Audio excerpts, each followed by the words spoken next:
Hello guys! Today's video guys, gumawa kami ng sarili naming, this will be alternatives DIY air condition. So, ang ginawa namin, bumili kami ng bucket, yung ganyang size, tapos yung pipe, ganito, tapos ginawa naman ng butas, tapos may styrofoam sa loob para lalagyan namin ng ice. Tapos, bumili din kami ng yung fan na pwedeng ilagay dyan. So, bukas, ito na yung magiging aircon namin sa truck.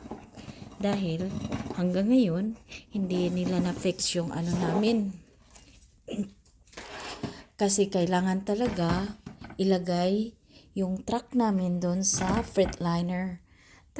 Pag ilagay kasi nila doon, kailangan bigyan nila kami ng panibagong sasakyan na walang problema.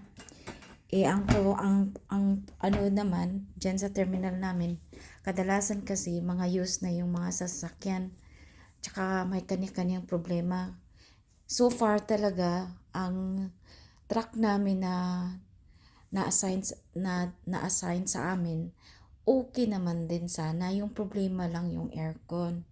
Pero pag ma-assign ka kasi, halimbawa pupunta kami ng mga disyerto o kahit nga Miami lang, Florida, mainit talaga kasi aabot ng 90 degrees. At saka yung nasanay talaga din sa aircon. Ako kung tutuusin galing sa Pilipinas, no, mainit din naman sa atin. Kaso medyo iba na kasi dahil medyo nagkaedad na. So, nararamdaman ko na talaga na pag mainit, talagang napaka-uneasy talaga guys. Kaya ito, ginawa namin to at last time pa. Pero yung una namin ginawa, yung electric fan, medyo maliit. So, yung capacity, ang tawag nito, yung paandar ng electric fan, hindi maano ba, yung power. So, hoping na this one mag-work, guys. Nakita nyo, nilagyan na lang namin ng zip tie. Talagang DIY talaga yan. So, hoping ang gagawin namin, lagyan po namin ng ice yung bucket.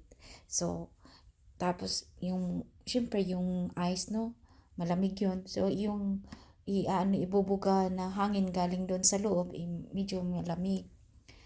So, yun lang po is ang ma-share ko sa inyo.